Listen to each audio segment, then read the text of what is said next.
wanna be the best in the game, invest in my name, check no restraints, I'm obsessed with the pain. I ingest, I retain, assess and I change, possessed by the thought I'll be free one day from society's restraints. Money, clout, and fame, mud, disease, a plague. We all love to hate, have to play the game, have to make a name. All our insecurities are on display. This is war with the enemy. What is up, guys? How are you? All the princes and princesses, ladies and gentlemen, kings and queens, how are you doing? So, today we are going to discuss two simple topics. Two simple topics, and as usual, they are going to help you with your life. So, the main reason for making today's video is to make you realize that life is not tough. You must have heard and you must have also experienced a lot of sadness, a lot of pain, a lot of anger, and a lot of negative emotions that you don't really want to experience. But a lot of people around you also believe that life is tough. But in reality, life is not tough. Life is tough only if you don't know what you are doing. So, what we are going to discuss today will be the topic of how to live more and live fully, live completely. See, what I believe is life should be done 100%. When you live, you should live on the edge. Otherwise, it's not really living. Okay? So, how are you going to do that? The first way is to strengthen yourself. See, if you're not emotionally stable or emotionally rooted in your happy emotions, anything external that is sad or disturbing will be able to crush you very easily. As a human being, how you should be? As a human being, you should be so strong that regardless whatever comes in your life, like regardless whatever, even if the entire world goes against you, you should be like, I don't care. This is how you should be as a human being. So, we are going to reach there. We are going to reach there eventually. See, it might sound a little bit selfish, but you need to cut all the people who are sad out of your life. And I don't mean people who are sad here and there. Everybody gets sad. Everybody has down moments. What I want you to do is you should stop hanging out with people who are pessimistic in nature, people who are not happy. See, people who are not happy will eventually make you like them. So the best way to live a better life is to eliminate sad people and have more and more happy people in your life. And you need not to do this always.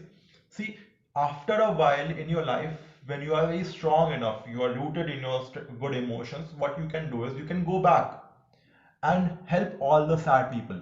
But until that time, what you should do is you should limit your exchange with them. Of course, we cannot cut off a lot of negative people completely. Some people are our colleagues on our work. Some people are our business partners. Some people are our bosses. We cannot cut all of them completely. But what we can do is we can limit our time with them. And what this is going to do is this is going to save a lot of your energy. See, whenever somebody gives us any bad news and tells us that we are very extremely sad and all, that they are very extremely sad and all, so our basic instinct, even my basic instinct, is to go and help them and hear them.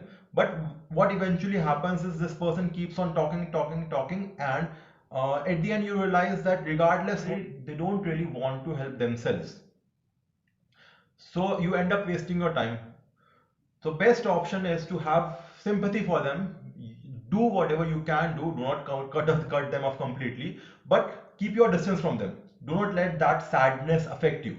Okay, this might sound a little bit selfish, but this is what you should do, so that at the end, after some time, when you are very strongly rooted in your strong emotions, and so strongly rooted in your strong good emotions, that regardless what sadness comes to your life, you are not affected by it.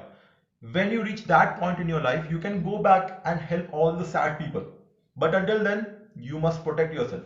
Okay? So the second topic that I want to introduce today with you guys is enjoying nature more. What does that mean? When was the last time you saw a rising sun or a setting sun or sky or clouds and enjoyed their beauty? When was the last time you saw down a mountain and you realized how beautiful nature is?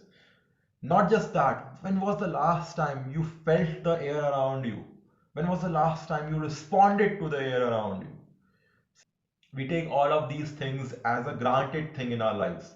What I'm suggesting you today is take some time to appreciate all the things that nature has given us. Nature, God, or universe, whatever you believe in. When you should just look around and understand that there is oxygen in the air, man. You are alive.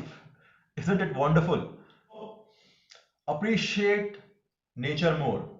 And trust me, guys, even if you don't look after the first point and you just look after the second point, you are going to notice tremendous upsurge of mood within yourself. After a while, what you will notice is just the bare act of waking up in the morning is so much full of joy for you. You're going to walk out, look at the sun. Even in scorching heat, you're going to be so full of happiness. And the best thing, people around you are going to feel it. And this is something that is very weird and has happened with me. It still happens that little babies are going to be attracted to you, like little dogs, little pets. Okay. At the end, the second point. Let me summarize the second point for you that you need to appreciate nature more. By nature, I mean not just trees or mountains or forests and things like that. What I also mean is air. You should appreciate air. You should respond to it. And don't believe me. Just experiment this with yourself for a few days, for 1 or 2 days. Try to respond to everything around you. Try to respond to a glass of water. Try to respond to sunlight, try to respond to air and see what changes within you. If it works, it's okay. If it doesn't work, drop it. Okay, so signing off, yours truly. Keep on rocking and keep on being awesome. Bye.